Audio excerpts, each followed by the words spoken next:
Olá, amigos do Notícias Agrícolas, no ar mais um boletim focando o mercado do boi. Quem nos ajuda a entender o mercado do boi e saber o que vem por aí é o Iago Travagini, lá da Agrifato. Está aqui já o Iago com a gente.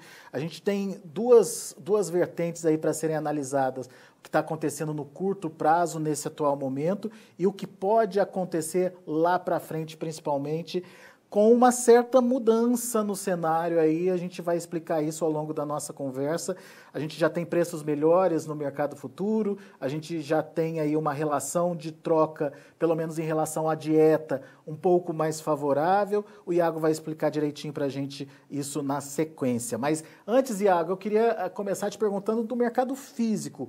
É um mercado que começou a semana forte, né, sustentado e até com algumas altas sendo verificadas aí, está encerrando com que cara, Iago? O que a gente tem visto é um mercado ainda sustentado, Alexander. Primeiramente, boa tarde, né? Bom dia aí para quem está num outro fuso horário, mas o que a gente tem visto é um mercado ainda sustentado para o boi gordo. A oferta está muito restrita, os contratos futuros estão respondendo a essa oferta. Hoje o encerramento de junho já está sendo negociado a R$ 211, então o que a gente tem visto é um mercado que está com uma oferta muito restrita e a semana deve fechar com um preço bem sustentado aí nessa casa atual em São Paulo, aí de 205 a 207, R$ 208 aí na arroba do boi gordo, na média, né? Isso falando na média. Então, o grande fator é a oferta, Iago. Não tem animal pronto para abate, ou pelo menos num volume satisfatório que consiga alongar a escala ou aumentar aí a oferta.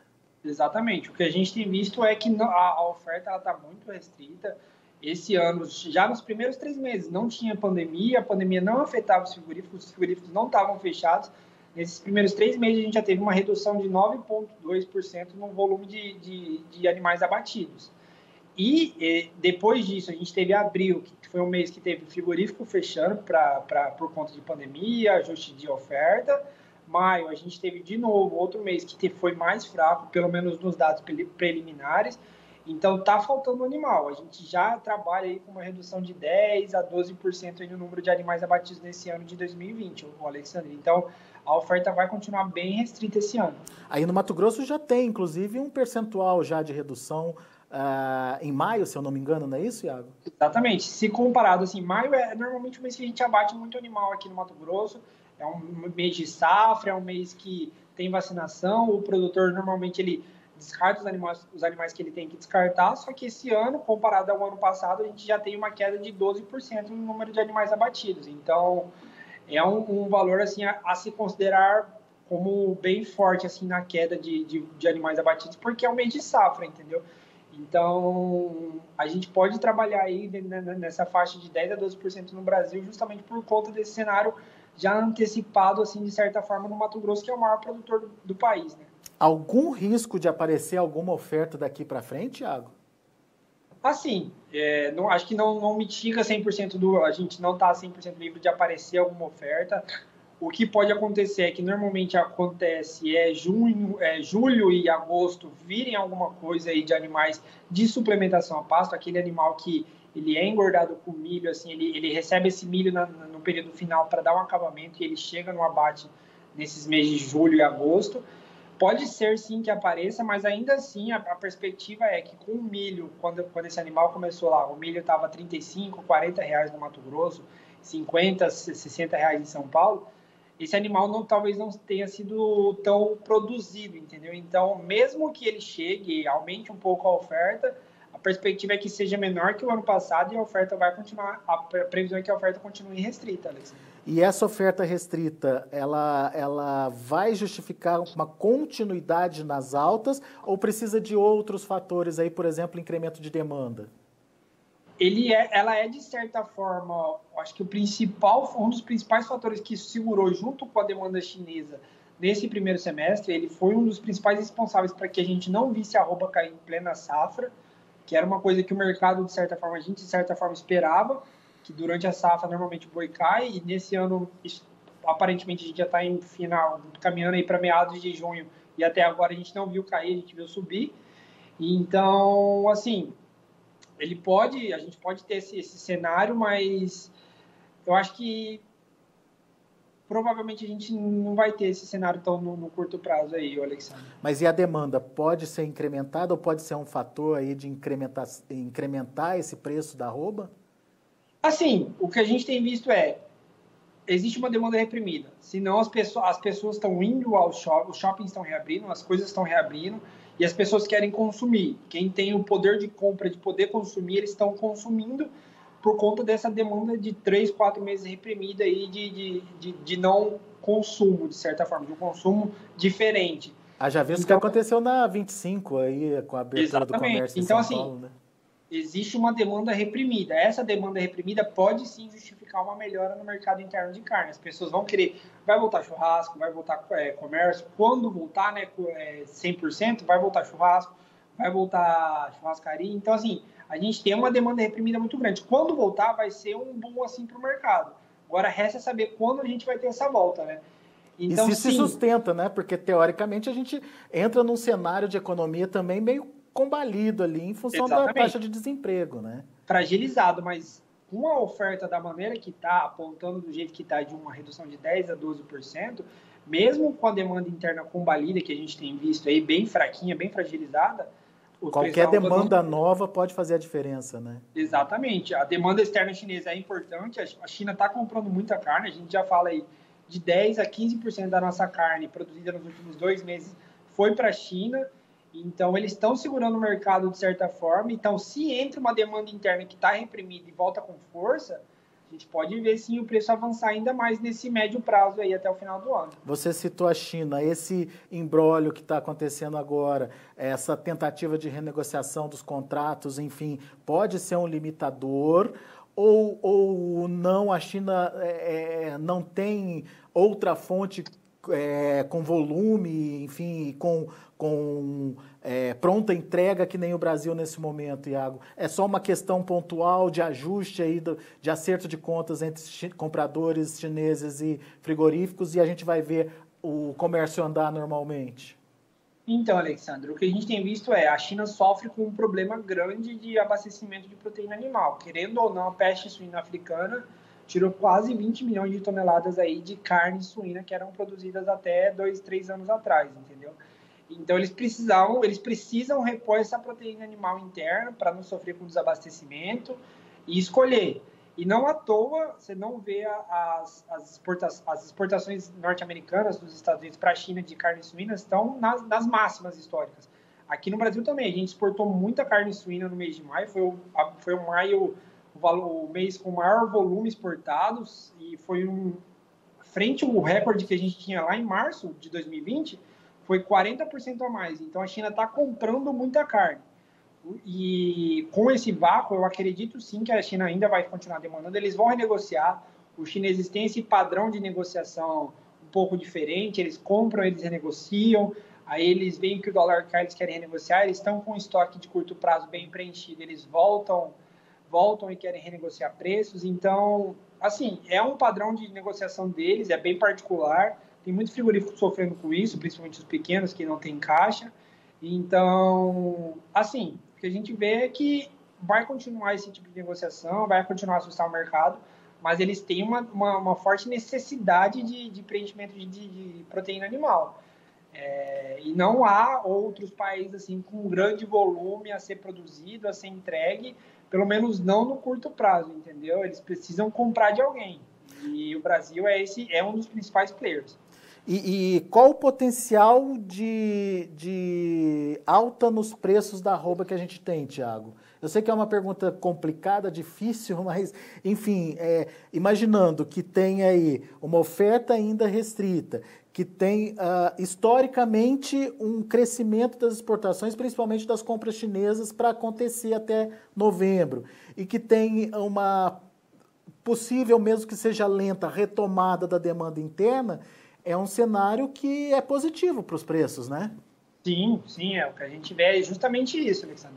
Um cenário que é totalmente positivo para os preços e é difícil trabalhar assim, vou te dar um número e com certeza vai cair nele, mas a gente tem uma resistência aí, a gente pode romper facilmente essa resistência aí dos 230 que a gente viu ano passado no mercado físico, no mercado futuro, a gente tem essa opção aí, e, na verdade eu acho que é uma coisa factível de acontecer dependendo dessa retomada da demanda interna. Então, os 230, eles têm total espaço para acontecer até o final do ano. Ah, é? Vê o que a gente viu no final do ano passado, então, um outro movimento parecido. Mas daí entra aquele componente, Iago, que a gente falou lá no começo, lá na abertura, que o cenário futuro para produção, para oferta, começa a se modificar. Já tem um incentivo para o pecuarista incrementar essa oferta lá no final do ano, lá no último trimestre, por exemplo? Então, o que a gente tem visto, Alexandre, é justamente uma mudança no cenário do que a gente via 2, 3 meses atrás na questão de ração, de insumo para a produção de animal em confinamento, de forma intensiva. Por quê? Porque o preço do milho abaixou, o preço do milho caiu bem nesses últimos meses aí, nessas últimas semanas. O farelo conseguiu se manter, a gente não está conseguindo, pelo menos, captar uma sustentação mais forte do farelo de soja. Então, apesar de estar no patamar alto, a arroba subiu bem nesses últimos meses. Então, a relação de troca com milho, com farelo de soja, com os insumos necessários para suplementação animal, para engorda animal, eles estão melhorando bastante. A gente vai ter, talvez, considerando os níveis atuais aqui, a relação de troca boi-milho num dos melhores níveis aí dos últimos 3, 4 anos nesse ano. Então, o que a gente tem visto existe uma melhor relação de troca, a arroba dá espaço para o confinador começar a voltar a pensar, e talvez aquela estimativa lá de 30%, 20% a menos de animais confinados esse ano, talvez ela dê uma diminuída nessa queda. A gente talvez trabalhe com 10% a 15% no número de animais, uma queda de 10% a 15% no número de animais confinados, agora numa nova estimativa aí que deve sair a partir de agosto. Então, assim, o mercado pode começar a mudar com essa melhora na relação de troca, com essa melhora na relação de insumo alimentar. Mas ainda assim é negativo. O quê? A produção, a oferta em relação ao ano passado. Sim, Ainda assim, não ainda é negativo por conta do quê? Porque a reposição está muito cara. Uhum. O bezerro ainda está batendo nos 1.900, no Mato Grosso do Sul, e no Mato Grosso a gente fala de bezerro de R$ 1.600, R$ 1.700.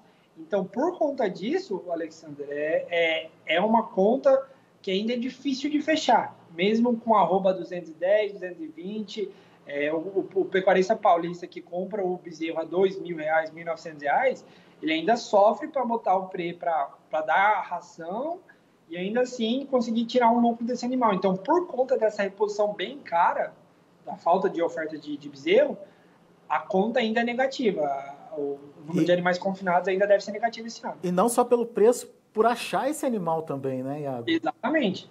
Querendo ou não, a gente abateu muitas fêmeas lá em 2018, 2017, 2019 também teve um pouquinho abate de fêmeas grande. E novilhas também, né, fêmeas jovens que estão sendo requisitadas como carne no mercado. Então, assim, começa a faltar bezerro. Se você encontra, você paga caro por ele. Então, pela falta de oferta de animal e também pelo preço muito caro.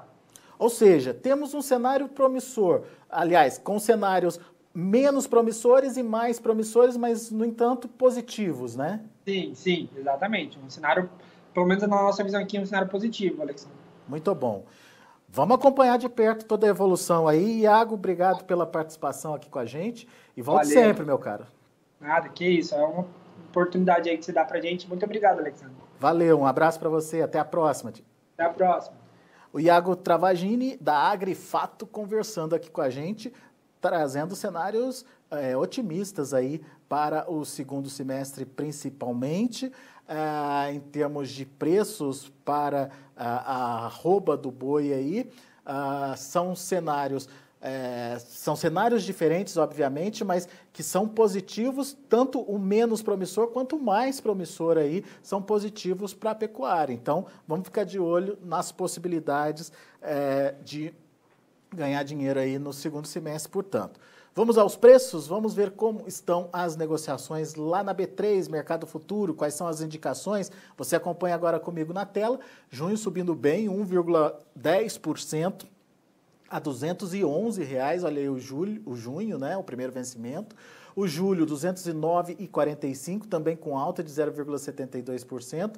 Outubro, um pouquinho mais tímido, 207,55, com uma leve alta de 0,02%, mas já indicando aí os R$ 207, um preço que, como o Iago bem colocou, já começa na relação de troca com a alimentação, principalmente, já começa a trazer uma relação de troca mais favorável e, portanto, um possível estímulo aí para o confinamento, o aumento da oferta no segundo semestre. O boi gordo, o indicador do boi gordo medido pelo CPEA fechou ontem, aliás, dia 10, a R$ 206,40.